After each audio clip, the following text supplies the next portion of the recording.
Oh. Hola, cage fighting connoisseurs. This is KidNateBloodyHour.com, joined once again by the inevitable, the ineffable, the ineluctable Eugene S. Robinson, author of Fight. Everything you ever want to know about ass kicking, but were afraid you'd get your ass kicked for asking. Eugene. Oh, score! Kid Nate with the win. Yes. All right, finally. All right. We're not kidding around. We're here for the UFC Fight Night 106 Care Don't Care preview. Okay. Vitor Belfort versus Kelvin Gastelum, Fortaleza, Brazil, Saturday night, March 11th. We need a disclaimer, Mr. Robinson. Before we get to the disclaimer, there's a controversy that's a brew here. All right, and conspiracy. I'll tell you. I'll give you. It's 60 seconds. I'll spell it out for you. I want people, all 9 viewers, to vote. You can vote via tweet. You send me a tweet, I'll be able to see it on the air. So me and a Whipping Boys guitar player, the 6'6" Steve Ballinger, are walking along Stanford campus one night, 1982. Some breathless young man runs up to us and says, excuse me, Mr. Ballinger? And we stop, and he goes, yeah, I'm doing a fraternity scavenger hunt, and could I have your signature? And Steve's a nice guy. He's a former Stanford football player. He's about to oblige and give the signature. Go, whoa. As his agent, I'd like to know how you still want to start these negotiations. He's just got nothing for nothing, right? And so the guy goes, well, what do you want? I go, ask grass or cash, man. Nobody rides for free. He goes, great. Okay, what do you want? I said, I'll tell you what. He'll give you his signature if you let him write ass wipe on your forehead. Kid Nate is laughing. All right, that's a start. So the guy says, oh, okay. And he gives us the same pen that he's about to get Steve's signature on this little piece of paper he's got. And I said, no. And I produce a Sharpie, a big black indelible magic marker. And the guy kind of looks and he shrugs. And Steve lovingly holds his forehead and wipes. And now we have 14 people. They can vote. And writes ass wipe on the guy's forehead. Then gives him the signature and sends him on his way. So the controversy here is that some members of Team Sorrel believe this to be small-minded, hard-hearted, dickish, and not very funny. Let's see. I say that this has stood out for this guy. Look, it's bore dividends. That happened in 1982. In 2017, it's still bringing me pleasure. Yeah. He says, which is even doubly wrong. So the 17 viewers now, I want you to vote. You know, it was that a shining, glorious moment, or should I drop to my knees and beg for forgiveness? It's really the kind of thing that a mature adult would have put behind him long ago. Small-minded, heartless, dickish, and very funny. I'm going to take that as a vote for me. That was one person who would tweet it. That was Jimmy B. I don't know. He doesn't want his whole name on it. Nate, your opinion? I already said it's the kind of thing you should have put behind you many years ago. It's juvenile.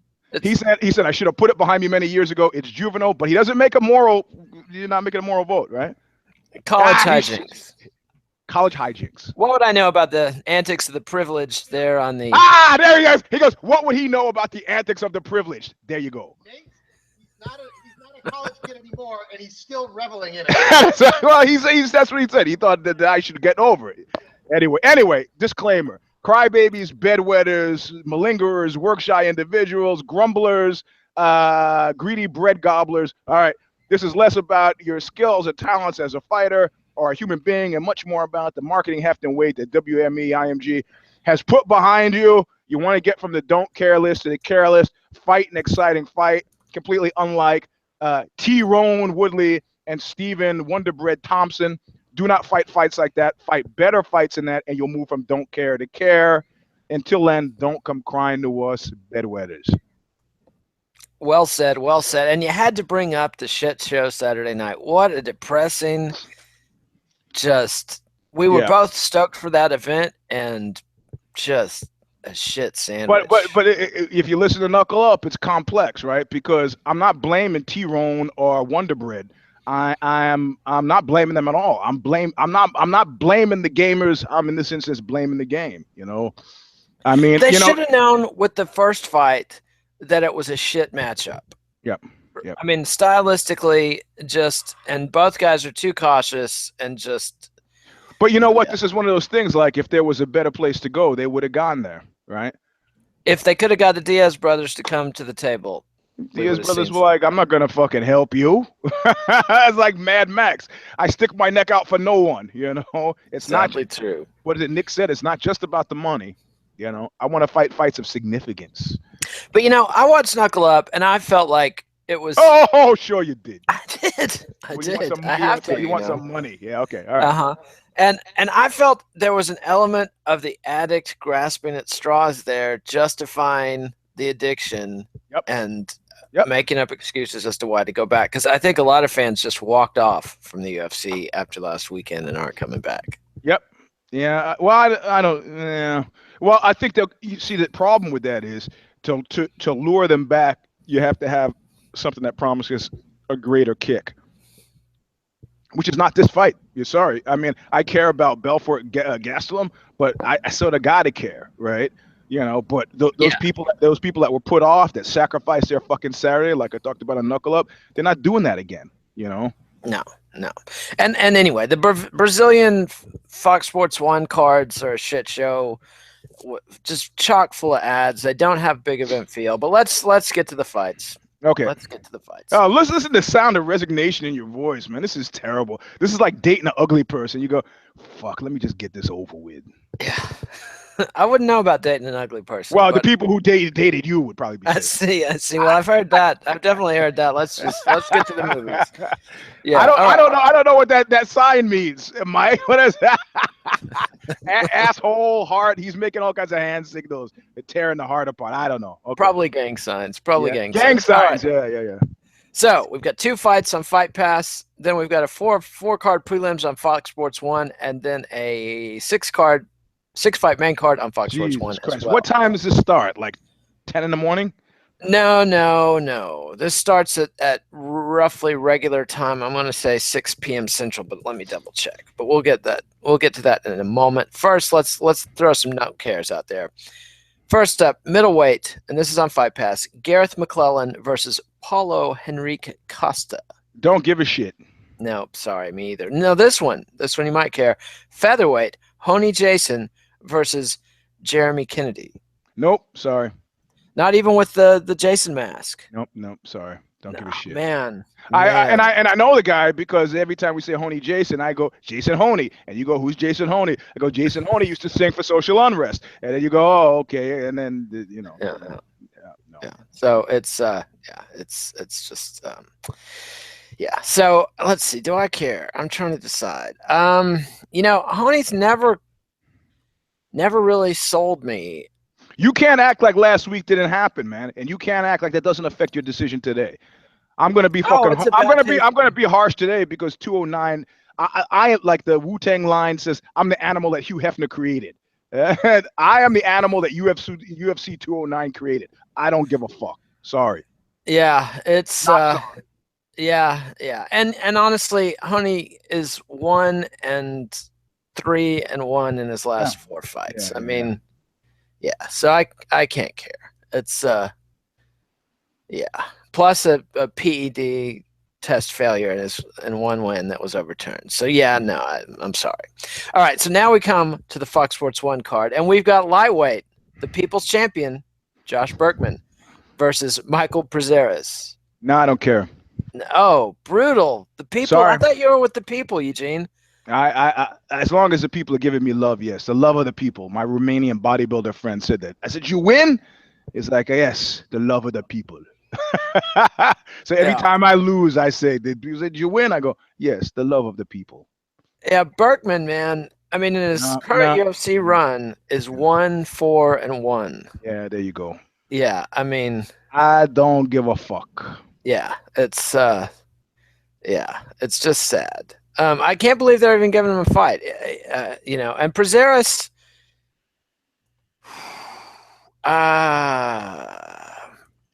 yeah. So don't care. You're digging deep, man. Every time you start doing I don't care. Okay. You make me admit it. And the dude missed weight in his last fight, so fuck him. All right, now we've got bantamweight, Joe Soto versus Hani Yahya. Oh, okay. All right. Yeah. I care. Okay. Yeah, I knew. Hickson Gracie, black belt, you're going to care. Yeah. And I'm going to pick him. So. And you're picking him. I got to pick him too because dude's hot. 4-fight win streak. I'm not sold on Joe Soto. Okay. So yeah, I got to go with. So that's our first entry. How many fights in are we? And that's our first entry? We are 4 fights in. Fuck, man. And I predict that's going to be the only care on the prelims. So next up, welterweight, Sergio Moraes and Davi Ramos. Do not give a shit. Nope, sorry. Lightweight, Francisco Trinaldo and Kevin Lee. Oh, boy. Now I'm doing you. But if I was feeling more gracious, I would care about this for both of them, but I'm not. So nope. Ouch! Not feeling gracious. And honestly, I have to say, me being gracious or not has little to do with it because I don't know that I've been a steadfast Trinaldo carer anyway, right? No, he's very yeah. All right, so now welterweight. This is the main card. Welterweight, Tim Means and Alex Oliveira. Yeah, I care. Okay, because both of them. Yeah, I like Cowboy too. And let's see. I think Cowboy may have actually been, and I'm sure somebody will correct me, may have been a don't care that moved to a care, actually. Yeah. And the last fight was the one that was all fucked up with the illegal knees. So this is a rematch of that. They're trying to make it right. I'm going to pick Oliveira. I'll pick Means just to make it interesting, and because yeehaw America. I don't know, man. Yeah, you know, I at this point now, I told you I wake up every morning, sit on the toilet, look at the phone, and go, what has that asshole done now? And now it's like not even like now it's like what you know. I see. What is that phrase you use? Shit show. Shit show. Yes. Shit show is apt. All right. America so now musical. Women's bantamweight, Bethe Correia and Marion Reneau. You dropped out there for a second. Bethe Correia and Marion Reneau, women's bantamweight. Yeah. Okay. I care. Yeah. And we have to talk. I'm sure we'll do this on If I Did It, which I mistakenly said it was Tuesday, but I had to go to the athletic award ceremony from both of my daughters who wrestled last night, so that's why I missed out on If I Did It. But the whole guys masturbating the pictures, which seems to me to be an old story, but ESPN, somebody tweeted to me yesterday, they either dredged up or they just sent me the old story about guys masturbating the photos, recording themselves masturbating the photos of Bethe and sending it to her, and how she wasn't so down with that. Some people call that a tribute. Some people I think there was that one woman, I think it was a Huffington Post, where some guy sent her a penis shot and she just started fucking flooding his inbox with penis photos. And then the guy was like offended, and he's just like, why would you be offended? He goes, I was just trying to be nice. She goes, I'm just trying to be nice, you know? So if you know, Bethe, you know something about Brazilian Jiu-Jitsu, it's always counterintuitive. You got to go for the counterintuitive. So it's like, hey, you know what? I know this woman every day on her walk to work, on her walk to school, a flasher jumped out of this bridge. She had to walk through this botanical gardens and started flashing her. And she's like, fuck, she was going through a dark period in her time, in her life, had boyfriend troubles, and she was like, you know, this guy's not too bad looking. His cock is not too bad, you know, maybe we could. So like after like 17 times of this, she's walking, there's a dude, and he pulls his fucking dick out, and she's like, this is my moment. She fucking puts her hands in her pants and starts fucking rubbing it and like, come on, dude. And the guy stops, freezes, runs away, never comes back again. She ruined everything. I mean, doesn't she realize men are delicate flowers and that we can't have our egos bruised and assaulted like that? Yeah. I mean, he had opened the door, she stepped in the door, and he fled. He fled. That is men for you. So if I'm Bethe, I take those pictures, I put them on her Twitter feed. I'm like, yo, look at dude. Send it to his mom. Oh, your son. He's so smart and clever, you know. But anyway, yeah, I care about this fight, and I'm a big Bethe fan. So. Yeah, I got to go with Bethe too. All right. No action here. No action from me on this one. Nothing to see here. Yeah. I mean, Reneau's tough, but Yeah, she got pity patted by Holly Holm, and I just All right, so now we've got flyweight action. This one's good. Jussier Formiga, aka Da Silva, versus Ray Borg. Oh yeah, I care. Yeah, I care. But now the pick gets interesting because Borg's one of these cats who fancies himself, a bit of a submission artist. Yeah. And I don't see him. I'm gonna pick Borg. I don't give a shit. You're picking Borg? Yeah, because because listen, it's a hometown curse, man. Guy's worried about seats for his mother, his sister, his brother, his high school teacher, his team, and everybody's there. And of course, if no Brazilians have lost before then you don't want to be the first. And if Brazilians have been losing before then, you don't want to be a part of the continuum. It's just a lot. It's a lot to bear. But that's a fascinating theory, Eugene. But I just have a quick geography question for you. Can you spot Fortaleza, Brazil on a map? I cannot. It is. I can't spot San Jose on a map. And I'm 20 miles. It is the equivalent. If Rio de Janeiro was New York City, and Brazil's upside down because Southern Hemisphere, then Fortaleza would be roughly Miami. So there's no hometown jinx here. You talk to British fighters. They say British fighters with Irish fighters. Not if it's against a British fighter, but if it's against an American, they're all in. So Yeah. But you're saying it's not going to be. That's not your point. Was I know you're not. People want free tickets. Nobody's going to Fortaleza for free. Yeah. That's a possibility, but he's still got the whole. They're watching it on fucking Globo. I see. Yeah. Straws grasping at. No, not really. So that means you're going to pick him. Yeah, I'm picking him.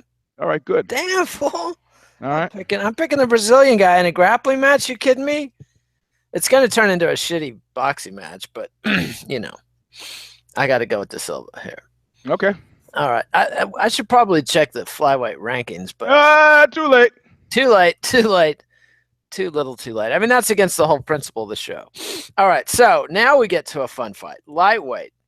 Your boy Beneil Dariush versus Edson Barboza.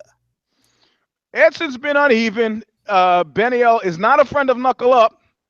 He's a fool, friend of Ozzy, because I did the piece on him for Ozzy, and I'm gonna go with Dariush. Even though I thought he was a little tentative his last fight, as you start to get up in the rarefied air of the higher numbers, you start to get kind of, the desire to slip back is ever present. But I'm gonna pick Dariush. Yeah, I mean, this fight would make you question things like your sexuality. Never.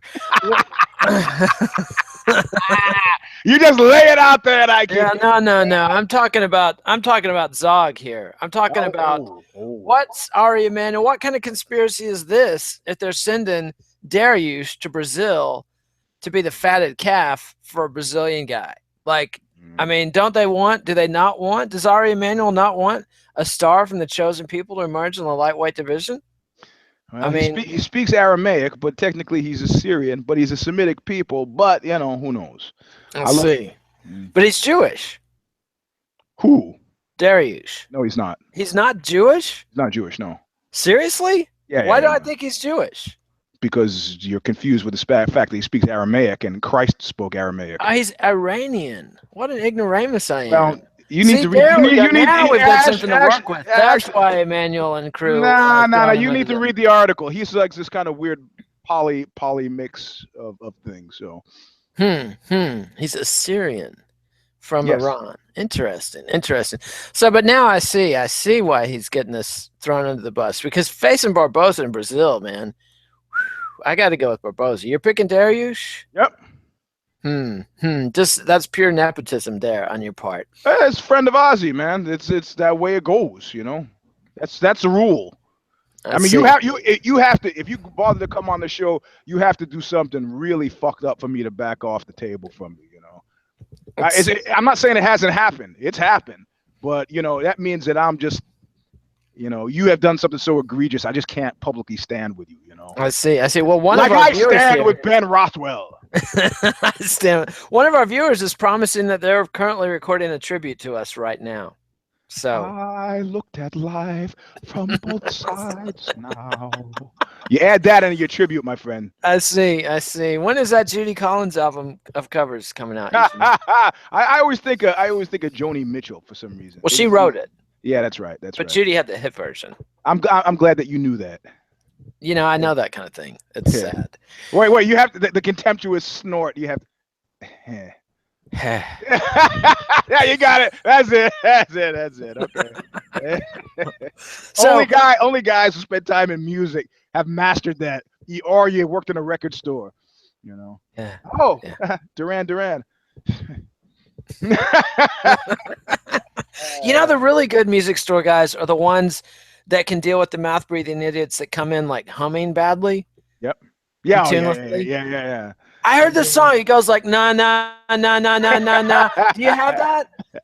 And there was always one asshole in the store that could say, oh yeah, that's you're looking for this. And I'd be like, how did you know? And he looked like the guy. Yeah. Well, that's why record stores went out of business, man. Because then, Amazon let you buy music without the contempt, Yeah, but the recommendations aren't as good. Like in a good record store, they got shit out on the display. You see what's new, and what the hot chick at the record store is listening to. That was always. Yeah. You're so narcissistic. You probably never hopelessly you threw yourself at the hot chick at the record store by buying all the shit she liked, and then. Well, the thing is, I had a. You probably walked in and said, "Oh, those suck," and got her number. No, I had a record store and I hadn't figured this out. Well, you were the boss. I mean, yeah, the best year of business was when I had the hot chick working in the record store, and she quit because some guy came in the bathroom and smoked crack, and she goes, "Hey, you can't smoke crack in the fucking bathroom," and he flipped out on her right as she was closing. She was there alone. She got creeped out and said, "I can't work here," and so then I got the pot smoking bass player. And didn't figure out why my business went to the toilet years 2 and 3. Hadn't figured it out until like a decade later.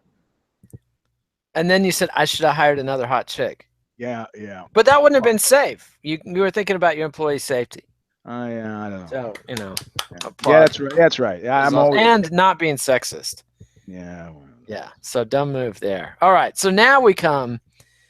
Now we come to the payoff. Now we come to the depressing. Oh. You didn't pick somebody to counter my Dariush. I picked Barboza. Oh, okay. Oh, that's right. You're right. Yeah. I got to write it down. I see. I feel so embarrassed. So I'm such a failed racist. I thought that Dariush was Jewish. What the heck? I'm like one of those guys that shoots. Yeah, you outed yourself for no reason. I know. I'm like the guy that runs down and shoots a guy in a turban, yelling "Death to ISIS," and then turns out he's Sikh. Yeah. So yeah. Now this is the sads. This is the I has a sads part of the evening. Are you not sad enough about the Rashad Evans thing? Dude, oh God.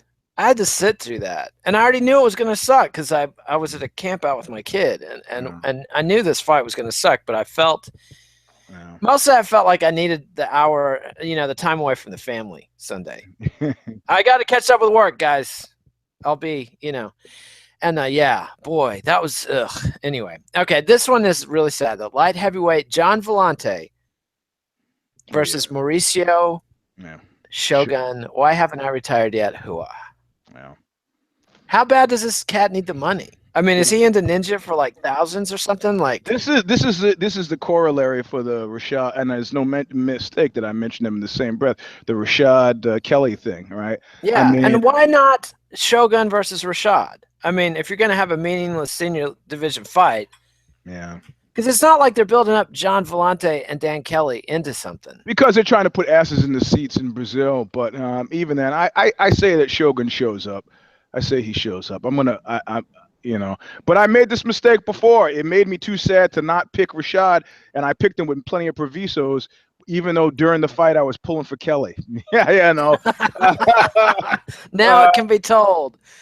But the guys who were pulling for fucking Rashad, I was mocking them mercilessly during the fight, and was pretty happy when. But it's like it was a sadist in me, and when that died down, I felt overwhelmingly sad.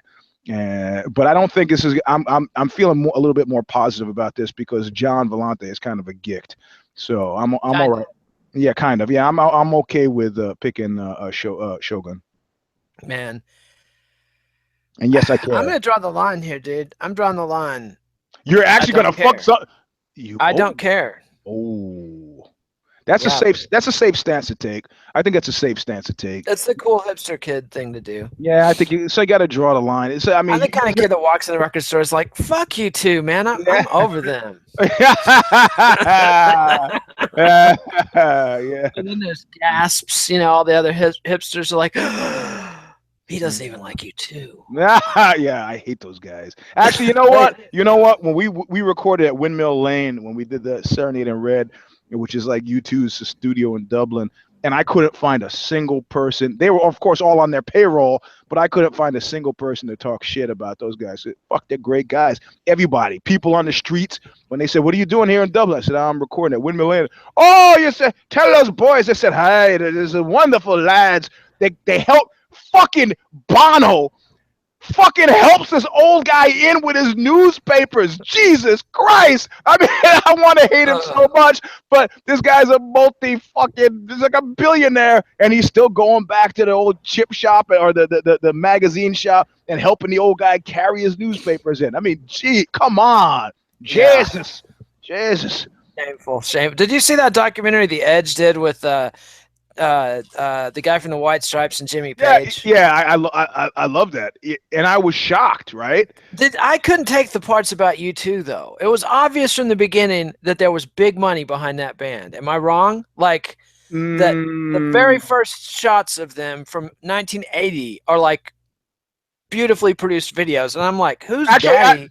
I got that confirmed when I interviewed Chris Blackwell, and he was talking about their first showcase and how they had to hire people to fucking just show up because they, but he goes, there were like 3 people in the fucking club, and he goes, they played like there were 3,000, and he looks for attitude, looks, musicality. These guys had it all 3. He knew that, and indeed, after watching that documentary, I was making fun of it. And my bass player looked at me and goes, "The fuck you doing?" I said, man, he's like, he goes, U2 has made way more money than Page or fucking Jack White. Their songs have made way more money. He's written way more hits. No way does he make more money than Led Zeppelin. No way. Oh, man, that's what I said. And this guy's an engineer. He used to work at Tesla. He fucking got down deep into the numbers, went to RIAA, figured it out, and he was fucking right, man. That's true. I guess the record industry was bigger in the 80s than the 70s. Yep.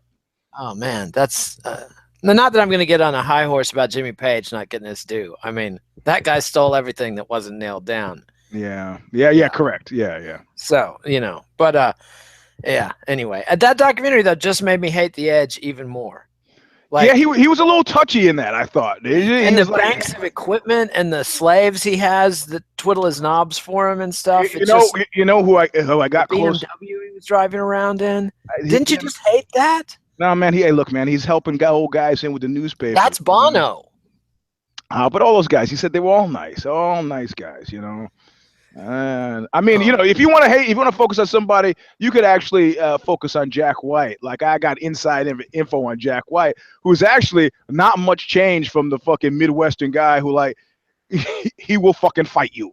He will fucking fight you. It's like Rollins said about Axl Rose. He was the first heavy metal band that big hair heavy metal band he paid attention to, because he could tell Axl was really fucking angry. Yeah, and scary. Yeah, scary. And then they also talked about Ian Astbury. It's like, you want a guy, actually, out of all those metal guys who are like posturing, Astbury will fucking fight and will fuck you up. Astbury's not really a metal guy, though. I mean, he's he's more rock, more. He's a new wave guy turned metal in the brilliant commercial. So when Jack White's threatening the guy from fucking Black Key, what's that bit? Black Keys. Black Keys, yeah. Yeah, Black Keys. That guy, he said, "I'm not even gonna get into it." That's a good move, man. Good move. I could kick Jack White's ass, but I'm not you. Yeah. Yeah, I've seen Jack White in the flesh. I would not fuck with Cat. No. Yeah. Plus, I think he's real creative and real shrewd. Yeah, he's fucking shrewd.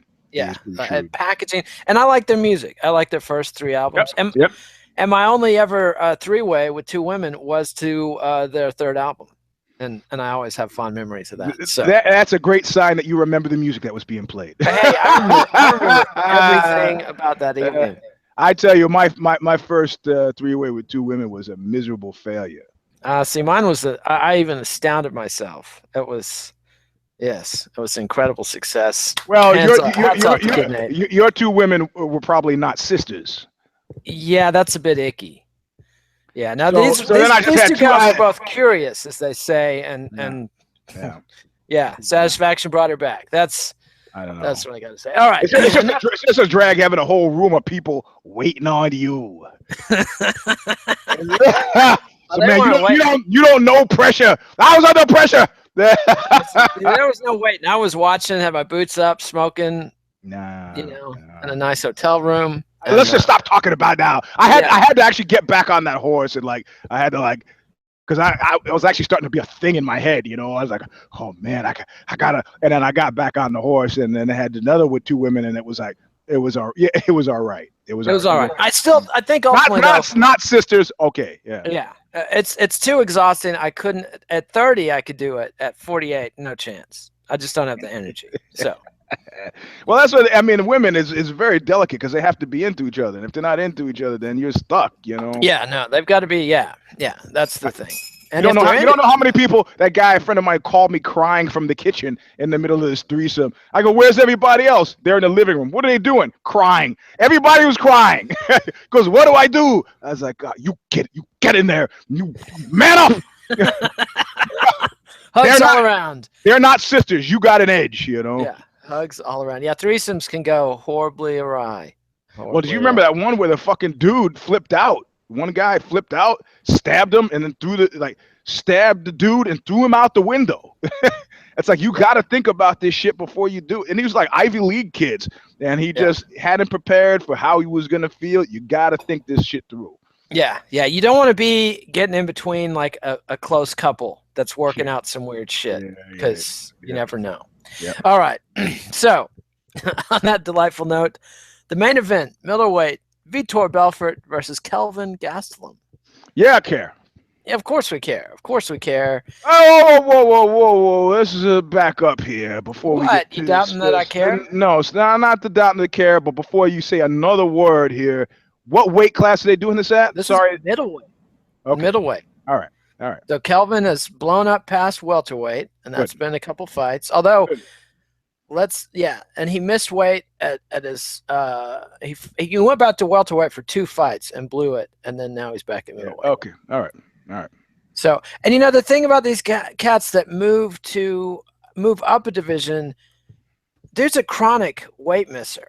Like, even at middleweight, he's like one of those dumbasses that signs up for pass-fail classes and thinks he doesn't have to go to class. You know what I mean? Not like me.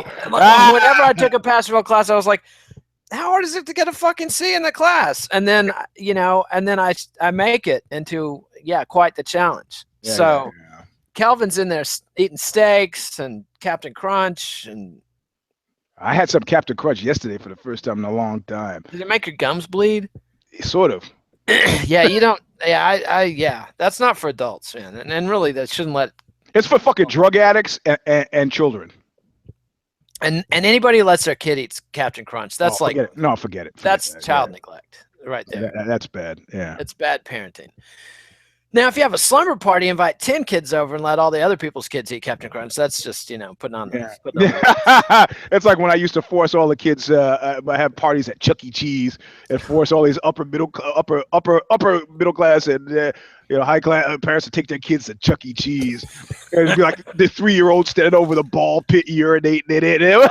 I was like, okay, man, It was so great. They didn't realize that they were the punchline. I see. Well, my daughter's jonesing for a Chuck E. Cheese birthday, and it ain't happening. My wife. Oh, come on. No. It could be you standing on the edge of the ball pit urinating in it. Yeah.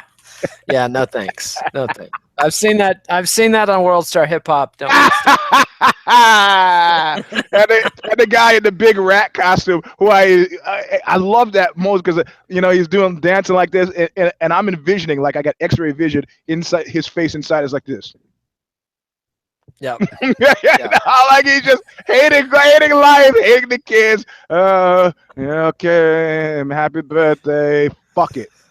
Yeah, there's too much, too much horror in the world already without me giving it money. All right, so Belfort, Gastelum, we care. We care. Do you have a pick?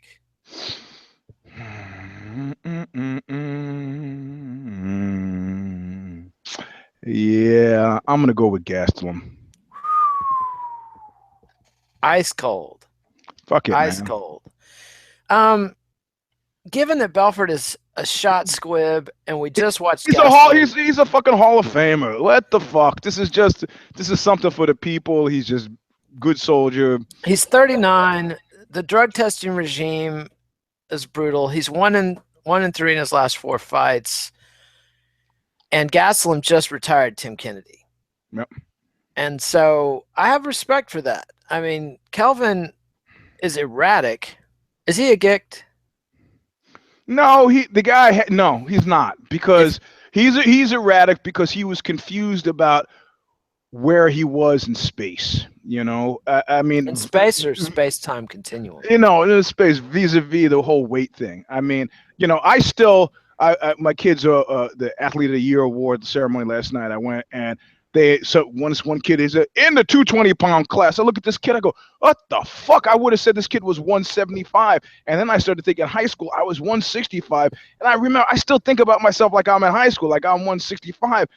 And the actual fact, I'm probably that kid's weight now. And then I go, I have no idea. I'm just kind of floating around. Every time I sign up for a jiu-jitsu competition, I have to go buy batteries for the scale because I don't have any idea how much I fucking weigh. So I say Gastelum was just kind of like Billy Pilgrim, unstuck from time, and Slaughterhouse 5 reference, Kurt Vonnegut. Yeah. And also to bring the Nazis into it for a second here, Yay, Nazis. All right. People, because of Terry Gross yesterday was suggesting I read the book Blitz. You do realize that book Blitz about how the Third Reich were all high, that a lot of historians are questioning the veracity of this guy's claims. So it's an entertaining book, but read it with an eye to the fact that the serious people doubt it. Serious people also doubt the fact that Hitler escaped to Barcelona at the end of the war, and I don't hold much truck with that. So I'm buying the book. But still. I see. You're buying the book, not checking out from the library. No, I can get it. Do you think libraries are stealing? Yeah, I guess you're right. Yeah. Well, the fact that nobody goes to libraries anymore makes it like. Hey, we go to library all the time. Do you? Oh yeah. My daughter likes new books, so we get a stack of kids' books every week. Hey, last time I went to a library, I was the catalyst to a fucking almost a fist fight breaking out. Really you were. It's shocking. I'm shocked. Well, I did nothing. I was sitting there and I was going through the homework with one of my kids, and this guy says, "Shh, can't you see you're in a library?" And this mama bear turns around and says, "This is a children's library, and how dare you?" As he's helping his daughter with our homework, how you're a dirty little man. And she just starts attacking him, and the guy starts to fight back for a little bit, and then he's looking to me for help. And I actually had this outpouring of sympathy because she had laced into him for 5 minutes and was like standing over him like she was about to strike him. And the guy looks to me for help, and I just kind of go like this. Jack. Sorry, man. She drove him out of the fucking library. And I was like, and then she looks at me like, And I was like, thank you. I mean, I was terrified of her too, man. But I mean, she was right. It was bravely hiding behind a woman's skirts. Fucking A, in a second. Yeah, mama bear. Let me get at him. As your 125-pound girlfriend prevents you from, Exactly. Let me at him. So you're picking Kelvin. Yep. As much as I'd love to make this interesting, I got to pick Kelvin too, man. I mean, Vitor is not Vitor anymore. Yeah. Jesus and PEDs have left him behind. What? Who? Minutemen. Jesus. A Minutemen song. There's a few of those. You got to give me something. Jesus, a coffee. Oh my God! Got an album for me? Double Nickels on the Dime. It's off Double Nickels on the Dime. Jesus and Tequila. Jesus and Tequila. Yes. Yeah. A lovely song. The late D. Boone. All right, so that's our show, and I guess we're both picking Kelvin Gastelum. Overall, what's our care level on this card? 60%. 60%. That's a number that just popped out of my head. I'm in. I gotta watch it because it's my job territory. Yeah, that's right. And these things on Fox Sports 1 from Brazil, they're going to go on and on. I'm not going to watch it live. I'm not going to watch it live because it's the wifely's birthday just passed, so we got a special secret thing planned for Saturday night. I see, surprising the missus, huh? Yeah, Georgie B will have to help me out. I'll watch it the next day, but I'm not. I see. Well, have fun with the missus while I'm sitting through ad after ad after ad after ad on Fox Sports 1. So that's our show. Follow us on Twitter at KidNate, at Eugene S. Robinson. Read Eugene at Aussie.com. Also, the big news is I've unlocked my Twitter. Now any fool can follow you. Yeah, even though the door policy has gotten more liberal, the no moron policy hasn't. I will 86 your ass in a second. So I see. So act right, but double. Here you go, thumbs up. And this is what Eugene thinks is the thumbs up, but it's not. In my world, good luck, buddy. team surround. Yeah, there you go. Down there, and there's 50 of you watching. I'd like to see some likes. So make it happen. Stop tributing us. And click the like button. Instagram, Mr. Sleep 3 on Instagram. But if you don't have any posts, or you try to say, "Oh, Eugene, you got to okay me before I okay you," and nah, that's not the way it works. No. It's a one-way street. Or otherwise, I assume you're a spy. So. I see. And you can't be too careful these days. They're closing in on the Trump administration and Russian sympathizers everywhere. Ooh, isn't that nice? That part is nice. I'm not so keen on the CIA overthrowing an elected government of the United States myself. Hey, man. Call me old-fashioned. You leave the money on the front seat of the car and the car door open, I don't feel bad about taking it. Yeah, some of this shit is pretty fucked up, but we'll talk about it on IIDI tomorrow night. Yep. At 10:20 p.m. Eastern.